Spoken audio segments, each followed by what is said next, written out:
Ouça agora a palavra de Deus para o seu coração e que Deus te abençoe poderosamente.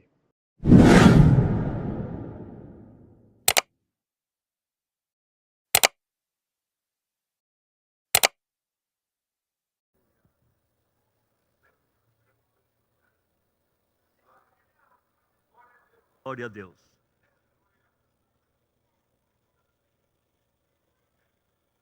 Para todo sempre seja glorificado o nome maravilhoso de Cristo Jesus, nosso Senhor.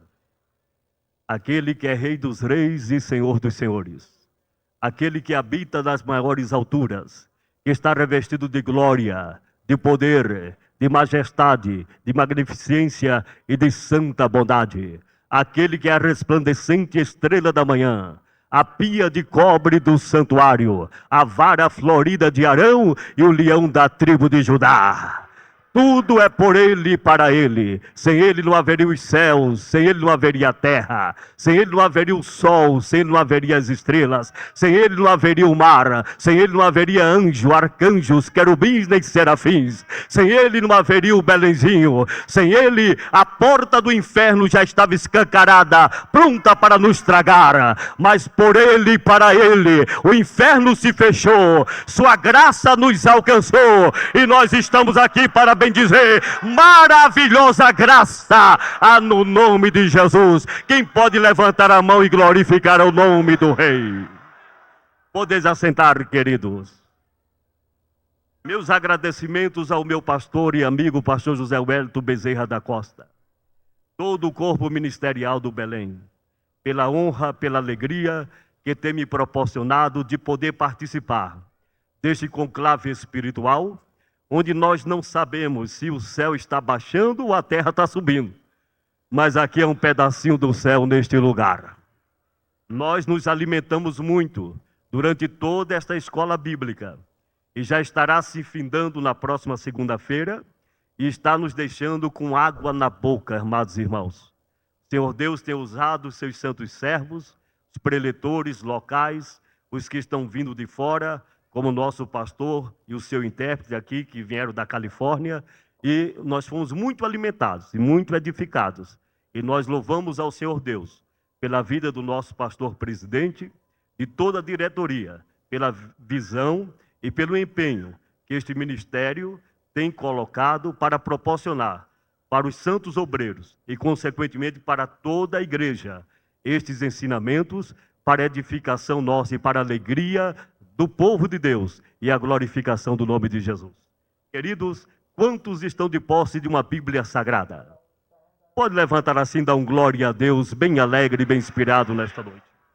Abra sua Bíblia, Salmo de número 34, versículo de número 8. Glória a Deus. Salmo de número 34, versículo de número 8. Assim nos fala a bendita e poderosa palavra de Deus. Livro de Salmos, número 34 e versículo 8. Provai e vede que o Senhor é bom. Bem-aventurado o homem que nele confia. Quantos aqui nesta noite, só levante a mão se você tem convicção. Quem aqui nesta noite já provou e viu a bondade do Senhor nosso Deus? Quantos aqui neste santuário creem que o Senhor é bom? A Bíblia Sagrada, a infalível e poderosa palavra de Deus, ela nos exorta, ela nos aconselha, ela nos inspira, ela nos recomenda, ela nos impulsiona a provarmos e vermos a bondade do Senhor nosso Deus. O profeta Naum, o profeta das consolações, no capítulo 1 e versículo 7 do seu livro, ele já declarava que o Senhor é bom, que o Senhor é bom, que o Senhor é bom e é uma fortaleza no dia da angústia e conhece todos aqueles que nele confiam. O salmista também foi enfático, quando no livro dos Salmos, de número 100, ele já declarava a eterna bondade do Senhor nosso Deus. E o salmista dizia: celebrai com júbilo ao Senhor todos os moradores da terra, servi ao Senhor com alegria e apresentai-vos a Ele com cântico, e em seus átrios e em suas portas, e bendizei o seu nome, porque o Senhor é bom, porque o Senhor é bom, porque o Senhor é bom, e a sua verdade e a sua misericórdia estende-se de geração em geração e de eternidade em eternidade. Em toda a Bíblia Sagrada, o homem é exortado, o homem é aconselhado, o homem é impulsionado a provar e ver a bondade do Senhor nosso Deus. Mas se nesta noite, pelos olhos da fé, eu pudesse perguntar a alguns personagens célebres das páginas neotestamentárias da Bíblia Sagrada, se porventura Deus é bom, todos eles me dariam a resposta concreta e objetiva aqui nesta noite. Se eu perguntasse ao profeta Moisés, pastor Moisés, Deus é bom? Ele me diria certamente sim. Jeová é muito mais do que bom. Nós éramos escravos de Faraó por cerca de 400 anos, estavam debaixo da mão potente de Faraó, mas chegou o dia em que o nosso eterno Deus, com braço forte, levantou-se do seu trono, abriu o mar vermelho, quebrou o jugo de Faraó, e nós atravessamos em pé junto, e do outro lado cantamos que o Senhor é Deus, o Senhor é muito mais do que bom. Se eu pudesse perguntar também ao profeta Josué, pastor Josué, Deus é bom? Ele me responderia assim: Jeová é muito mais do que bom. Quando nós saímos da terra do Egito, a terra dos faraós, a terra da aflição, encontramos 3 grandes barreiras que impediam nossa entrada à terra que emanava leite e mel. A primeira barreira era a grande muralha da cidade de Jericó. A segunda barreira era um exército rico em estratégia bélica do povo de Jericó. E a terceira barreira eram os gigantes filhos de Anak que havia na cidade de Jericó. Mas sabe o que foi que aconteceu? Nosso grande Deus derrubou a muralha por terra, quebrou o arco, entortou a lança, matou os gigantes, e nós entramos na terra que emana leite e mel. Deus é muito mais do que bom. Se eu perguntasse também uma pobre viúva da cidade de Serepta, viúva de Serepta, Deus é bom? Ela me diria: pastor Severino Gonçalves, o Senhor é muito mais do que bom. Havia uma crise tremenda na minha cidade, não tinha emprego, não havia dinheiro, não havia alimentação. Eu só tinha um pouquinho de farinha na panela e um pouquinho de azeite na minha botija para cozer o bolo, e eu e meu filho comermos e depois padecer de fome. Mas o profeta de Deus entrou no meu lar e fez a oração da multiplicação, e nunca mais faltou farinha na panela e azeite na minha botija. Jeová é muito mais do que bom. Se eu perguntasse a uma pobre mulher de vida irregular chamada Raabe, Raabe, Deus é bom? Sabe o que é que ela me responderia? Sim, Jeová é muito mais do que bom. Eu era uma mulher imunda, era uma mulher de vida irregular. Além disto, eu era dona de um prostíbulo que ficava em cima da muralha de Jericó. Eu não valia um vintém de réis, era um zero à esquerda, ninguém dava nada pela minha vida, mas eu criei no Deus dos Hebreus. Ele transformou o meu coração, Ele limpou a minha alma. E agora, quando o comandante Josué veio para a cidade de Jericó para destruir todo o povo ao fio da espada, ele usou de beneficência comigo, meu pai, minha mãe, meus irmãos e toda a minha família, e me deu o sinal do sangue do Cordeiro, que era um fio vermelho na janela da minha casa. Deus é muito mais do que bom. Senhoras e senhores, se eu fosse relatar nesta noite os mais belos testemunhos acerca da bondade do Senhor nosso Deus, esta noite inteira não daria para comportar ou descrever os grandes testemunhos sobre a bondade deste Deus. Mas deixai-me vos falar sobre sobre uma pessoa, somente uma pessoa que provou e viu a bondade do Senhor nosso Deus. A Bíblia não fala o nome desta pessoa, a Bíblia não registra o endereço desta pessoa, a Bíblia declara enfaticamente e de forma resumida que era uma mulher enferma. Por cerca de 12 anos aquela mulher sofria, por cerca de 12 anos aquele corpo padecia. É a Bíblia que diz, senhoras e senhores, que ela era portadora, aquela mulher, de uma doença, um derramamento sanguíneo, uma doença hemorrágica. E senhoras e senhores, parece que eu estou vendo aquele corpo cadavérico, parece que eu estou vendo aquela mulher anêmica, totalmente debilitada, totalmente atrofiada. Por cerca de 12 anos o sangue ia embora, por cerca de 12 anos a hemorragia prevalecia sobre a sua vida. E diz a palavra de Deus que ela gastou tudo quanto possuía na mão dos médicos, e tendo padecido muito, não havia melhora, antes seu estado ia de mal a pior. Até que chegou o dia que o poder da evangelização bateu na porta do seu coração. Alguém se aproximou daquela mulher e disse: senhora, não se desespere, acabou de entrar na nossa cidade um homem que é poderoso. Quando ele entra na cidade, os cegos voltam a enxergar. Quando ele entra na cidade, os paralíticos saltam, os coxos começam a andar. Quando ele entra na cidade, os leprosos são purificados. Quando ele entra na cidade, os mortos são ressuscitados. Quando ele entra na cidade, até os capetas do inferno arruma as malas e bate retirada. Seu nome é Jesus de Nazaré.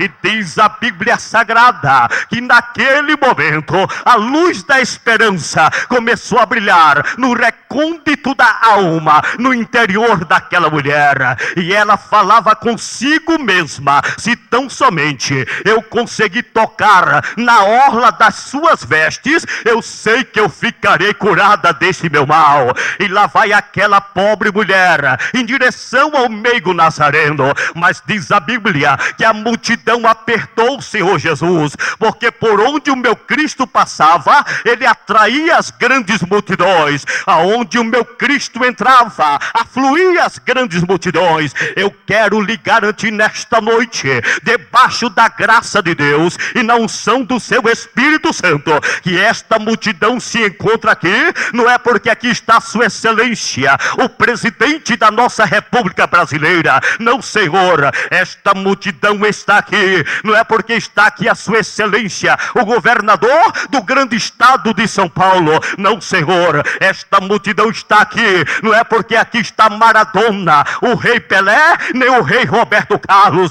nem Robinho, nem Ronaldinho, nem Ronaldão da seleção. Mas esta multidão está aqui porque está presente neste lugar Jesus de Nazaré. Quem sente a presença do Rei da Glória nesta noite, levante a mão e glorifique o nome do Senhor.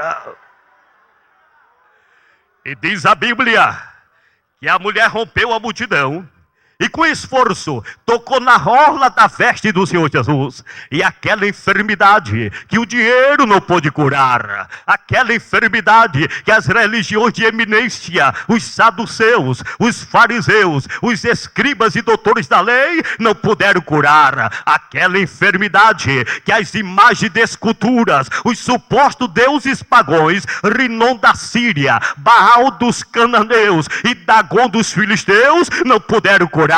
Mas quando aquela pobre mulher tocou na orla da veste do Senhor Jesus, o poder de Deus se manifestou, a enfermidade saiu para a glória do santo nome do Senhor.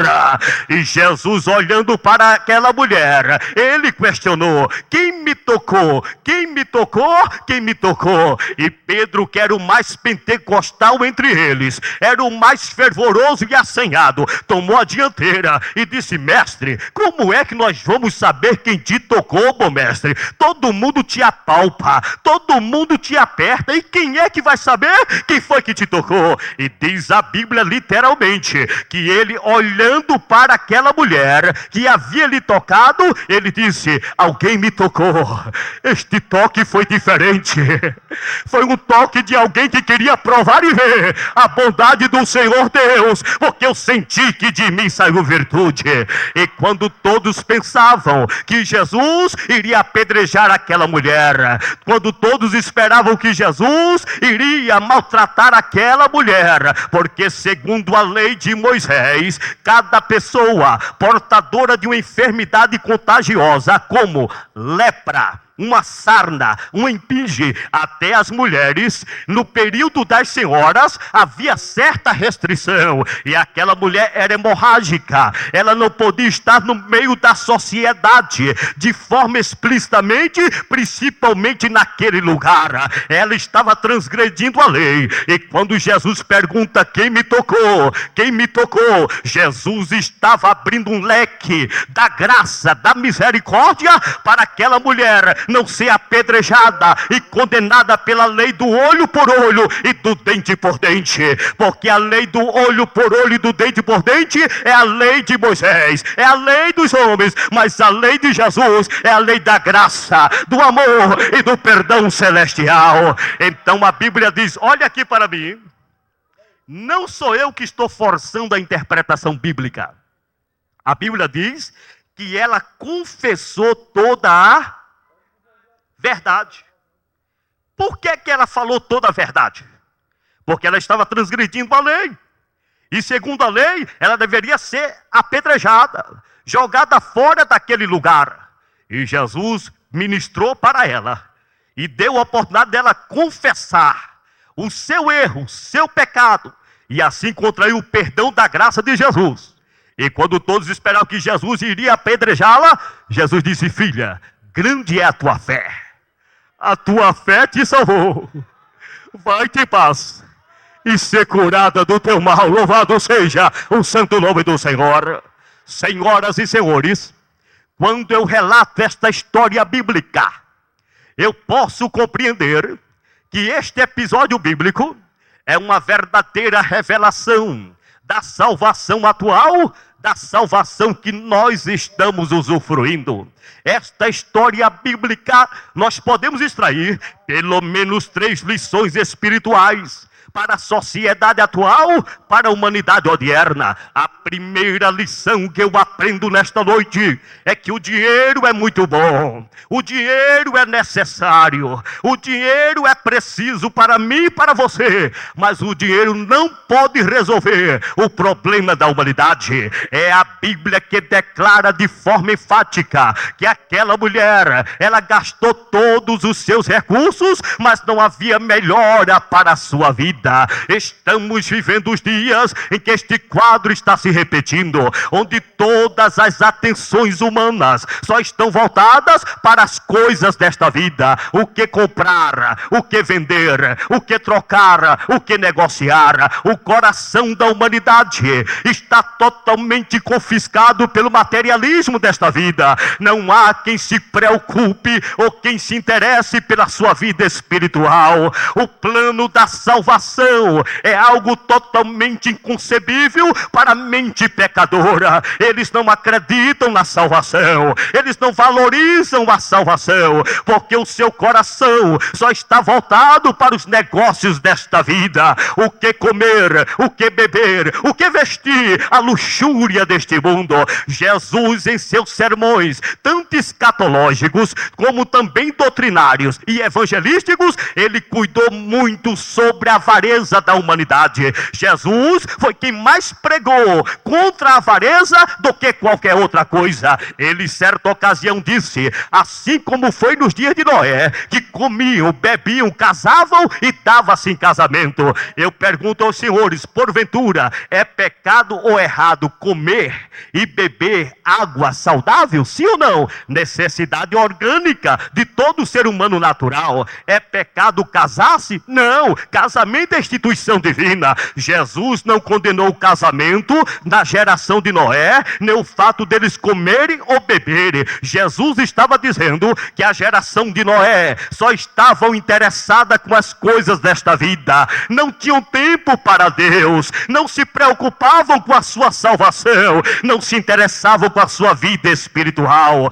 Jesus também faz alusão aos dias de Ló, que era semelhante aos dias de Noé, e estes são os dias em que nós estamos vivendo, onde só vale mais quem tem, só vale mais quem se apresenta mais bonito diante da sociedade, onde todo o coração da humanidade está voltado somente para o seu diploma na mão, seu anel no dedo, seu carro novo importado, seu palacete na beira-mar, com piscina ou churrasqueira. Mas o homem não se preocupa com o futuro da sua alma, com a graça de Deus que revela a sua salvação. A cada minuto que eu estou pregando aqui nesta noite, milhares e milhares de pessoas nos 4 cantos desta terra estão descendo ao cemitério sem Deus, sem paz, sem esperança e sem salvação, porque nunca se preocuparam com a sua vida espiritual. O maior demônio que opera nesta terra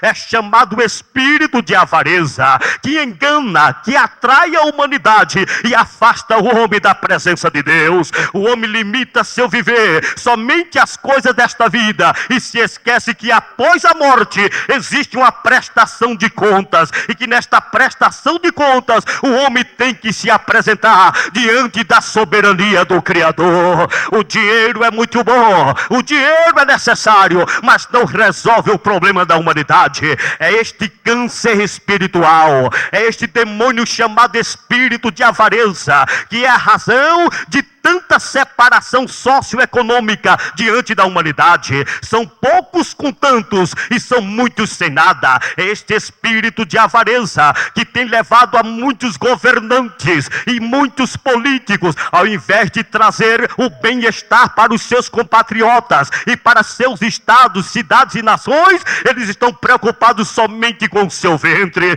Este é o retrato da sociedade moderna, o espírito de avareza, o materialismo que está confiscando os corações e afastando o homem da presença de Deus. Paulo, escrevendo a Timóteo, exortou a Timóteo e disse: Timóteo, meu filho, ensina aos ricos deste mundo para que eles sejam moderados e não confiem nas suas riquezas, porque nada trouxemos para este mundo e manifesto é que nada dele levaremos também. Senhoras e senhores, esta mensagem é uma mensagem muito séria, que é para chocar o coração do homem que não conhece a graça do Senhor Jesus Cristo. O homem precisa compreender que ele precisa de Deus, que o homem necessita da graça de Deus. Quando eu prego esta mensagem, eu me lembro, senhoras e senhores, de uma mulher chamada Cristina Onassis. Sabe quem foi Cristina Onassis? Foi considerada uma das mulheres mais ricas da face da terra.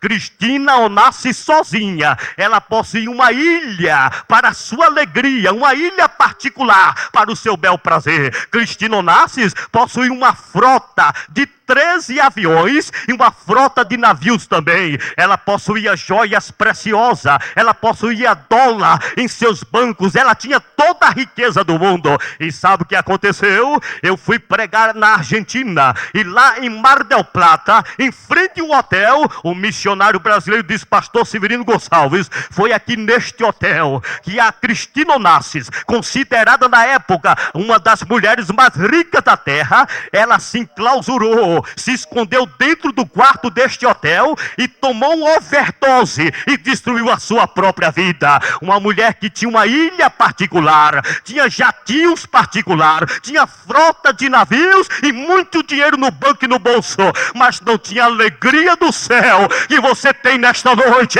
que é o gozo da verdadeira salvação. Eu tenho pregado em vários lugares deste mundo, eu tenho conhecido pessoas ricas e importantes, mas que não tem a alegria da salvação. Há pouco tempo atrás, eu tive a oportunidade de pregar em Miami, e outro missionário brasileiro me contou algo muito importante. E ele disse: pastor Severino Gonçalves, está vendo? Aquela mansão ali pertence ao Sylvester Stallone, uma das maiores celebridades do cinema hollywoodiano. Pastor Severino Gonçalves, aquela outra casa ali pertence ao nosso ex-presidente da República Brasileira, o Dr. Collor de Mello. Pastor Severino, aquela outra mansão ali pertence ao artista fulano de tal. Mas pastor, toda esta gente, todas estas pessoas, quando vêm para as suas casas, eles têm fama, eles têm riqueza, eles têm palacete na beira-mar, com piscina e churrasqueira, mas eles estão angustiados, estressados, deprimidos, e ficam 2, 3 meses dentro da casa, onde o seu único companheiro é um frasco de antidepressivo chamado Prozac, é um Lexotan, é um Valium, é um Dormitil. Quando ele me contou aquele testemunho, o Espírito Santo me envolveu, eu comecei a tremer, eu fiquei vermelho, e comecei a chorar e falar em línguas espirituais no meio da rua, porque naquele momento a minha mente voltou-se para o sertão da Bahia, para o sertão do Ceará, das Alagoas e do Pernambuco, e eu me vi naquelas igrejas onde tem crentes que não possuem nenhuma bicicleta para pedalar, onde existem crentes que nunca pisaram na calçada da fama na Califórnia, nunca ganharam um Oscar de ouro de Hollywood, nunca saíram na mídia da televisão nem na internet. E existem crentes que não tem nenhuma boa casa para morar, mas na hora de dormir não precisa injetar uma cocaína na veia, nem queimar um baseado, nem tomar um Prozac, nem um Dormitil, mas o crente deita tranquilo, e na calada da madrugada ele passa a sonhar com o céu, e ainda se levanta e diz: em paz eu me deitei, em paz eu me levantei, porque o Senhor me susteve, Deus está comigo. Levante a mão para o céu e glorifique o nome de Jeová.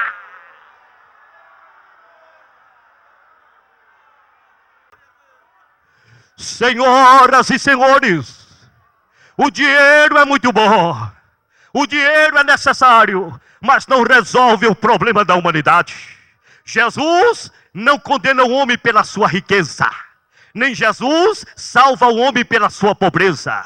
Há muitos pobres que já foram para o inferno, e outros estão indo para o inferno. E há muitos ricos que já estão na pátria celeste, e outros estão caminhando para o céu. Então o problema não é a riqueza, e o problema não é a pobreza, mas sabe onde está o problema? É o coração do homem, que se apega mais às coisas desta vida do que o plano da salvação que Deus tem dado graciosamente ao seu coração. O dinheiro é muito bom, mas não resolve o problema da humanidade. O dinheiro compra o ódio, mas não compra o amor.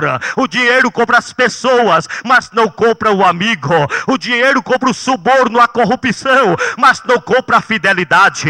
O dinheiro compra o remédio, mas não compra a saúde. O dinheiro compra a consulta médica, mas não compra a vida. O dinheiro compra o túmulo de mármore bonitinho, enfeitado com flores no Morumbi para Ayrton Senna, mas não compra a morada no reino dos céus. O dinheiro compra o advogado e o juiz de direito, mas não compra a liberdade da consciência. O dinheiro compra a melhor comida, mas não compra o apetite. O dinheiro compra o dormitório novo na loja de pinos, de molde ou cerejeira, mas não compra o sono. O dinheiro compra o palacete na beira-mar, com piscina ou churrasqueira, mas não compra a família que goza da verdadeira paz. O dinheiro compra a religião, mas não compra a salvação. O dinheiro compra as imagens de escultura na feira Aparecida do Norte de São Paulo, São José do Mipibu do Rio Grande do Norte, Seu Sisto Juazeiro e Iemanjá da beira-mar, mas não compra o Deus da Bíblia. Ele não é comprado por dinheiro, Ele é o Rei da Glória. Você pode levantar a mão para o céu e adorar a Deus por esta revelação?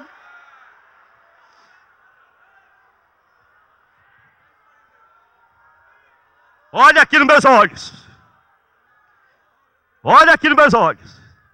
Eu vou lhe contar qual é o homem mais rico da face da terra. Eu fui auxiliar de trabalho em uma igreja. E tinha um diácono na nossa igreja, com 59 anos de idade. Ele era tão escurinho, mas tão negrinho, que de branco só via os dentes. Ele era um homem muito simples. Ele morava numa casinha de tábua, na beira de um lago, de uma lagoa. E quando sabia que ia chover, ele estava preocupado, porque a lagoa ia inundar o seu barraco, a sua casinha. Ele sobrevivia de uma pequena aposentadoria do INSS, um salário mínimo por mês. O seu carro era uma bicicleta.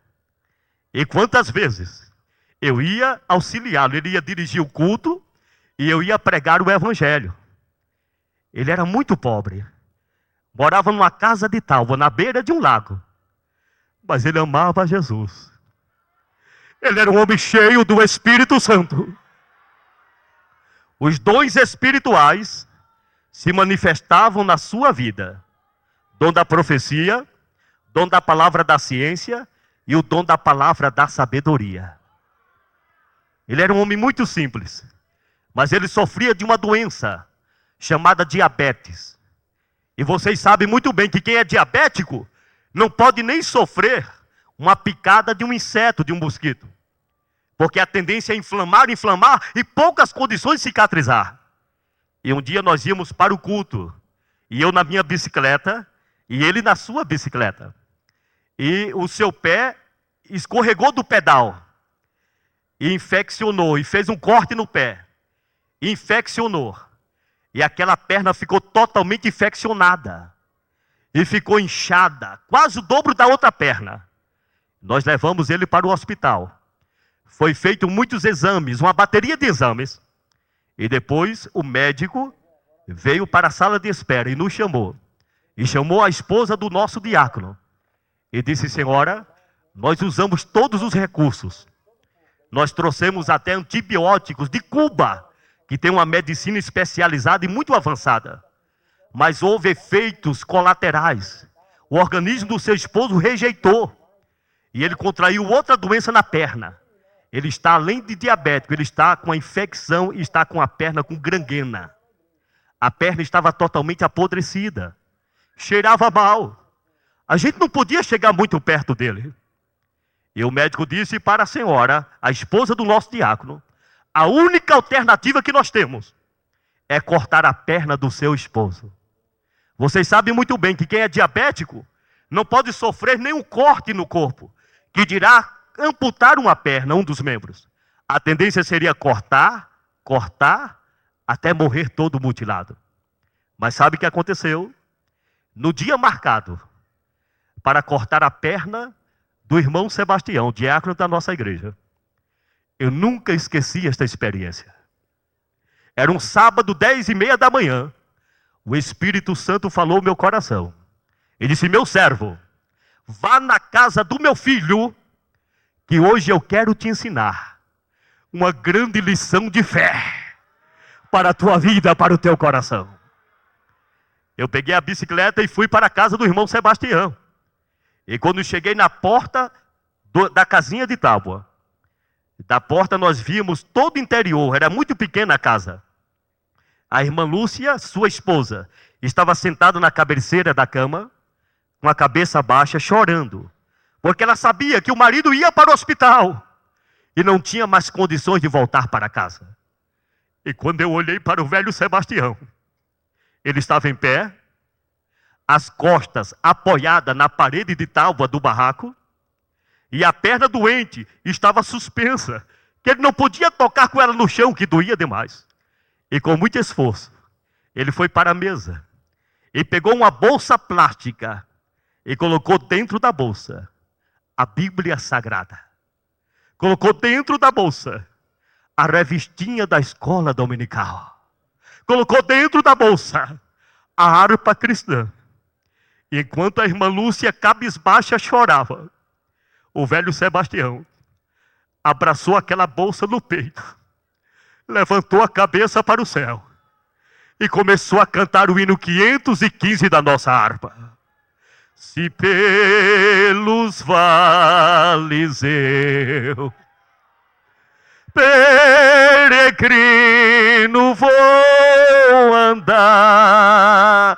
Levante a mão, abra seu coração e declare nesta noite: oh, na luz gloriosa de Cristo habitar, irei com meu Senhor. Aleluia.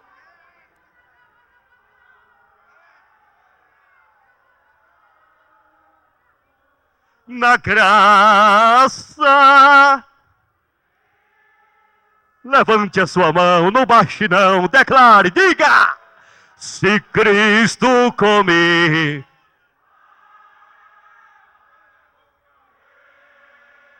Olha o grande coral que vai cantar no céu.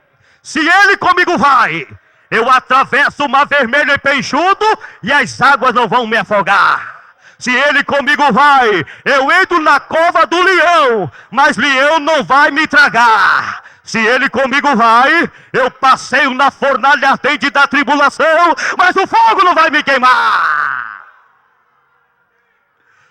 Se Cristo comigo vai.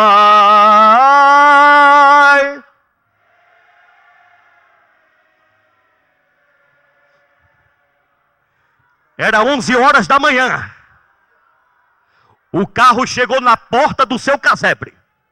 E eu disse: vamos levar o homem para o hospital? Vamos.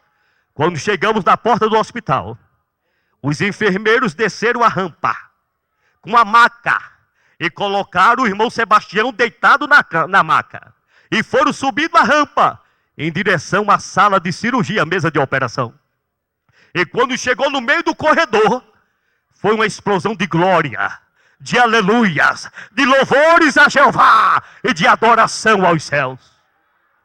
Depois de mais ou menos uma hora e meia, a equipe médica todinha veio para a sala de espera. E o médico, que era o chefe daquela equipe, nos chamou e chamou a irmã Lúcia. E disse: dona Lúcia, por acaso vocês são crentes? E ela disse: sim, doutor, nós somos crentes no Senhor Jesus. Mas o que é que está acontecendo, doutor? Pelo amor de Deus, me diga logo. Meu esposo está bem, ele reagiu bem à cirurgia, já terminou a operação. Diga, doutor, não faça suspense, conte logo, pelo amor de Deus. E aquela equipe médica disse: dona Lúcia, nós não entendemos mais nada. É porque teu esposo está dando glória a Deus, falando aleluia, e falando as línguas estranhas que a gente não sabe o que é aquilo lá. E tem mais, a perna que eu ia cortar não precisou, eu só fiz uma limpeza, uma raspagem, milagrosamente. O homem está em pé e ele está pronto para voltar para casa. Vamos ficar em pé e vamos adorar ao nosso Deus. Provai e vede que Jeová é bom. Bem-aventurado é o homem que nele confia. Levante a mão para o céu e adore, levante a mão e glorifique. Hoje é noite de milagre, hoje é noite de cura divina, hoje é noite de portas abertas neste lugar. Adore, adore, adore, adore, adore, adore, adore. Eu vou ficar 1 minuto de silêncio, só para você adorar.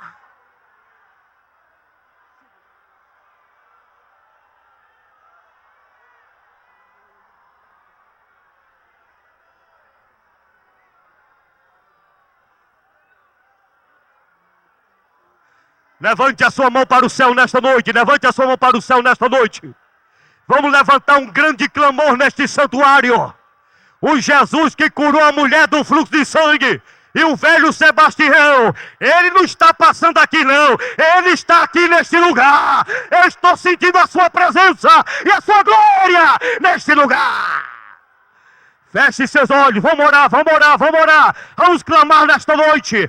Pede o que quiseres que o Senhor vai fazer. Creia, creia, creia, creia, creia. Creia no milagre, creia na vitória. Creia na bênção de Deus nesta noite. Nosso Deus e nosso Pai, nós te agradecemos pela revelação da tua palavra. O teu Espírito Santo está ministrando aqui nesse lugar. Recebe a gratidão dos teus filhos. Recebe o louvor da tua igreja. Agora, meu Senhor, se incline nesta noite para receber este clamor, para atender esta petição. Manifesta a tua bondade na vida desta mulher, na vida deste homem, na vida desta família. Saia agora as doenças, saia agora as enfermidades. Em nome de Jesus Cristo, em nome de Jesus, Senhor, venha abrir portas que estão fechadas, em nome de Jesus. Amém, amém. Agora olhe para mim. Aleluia.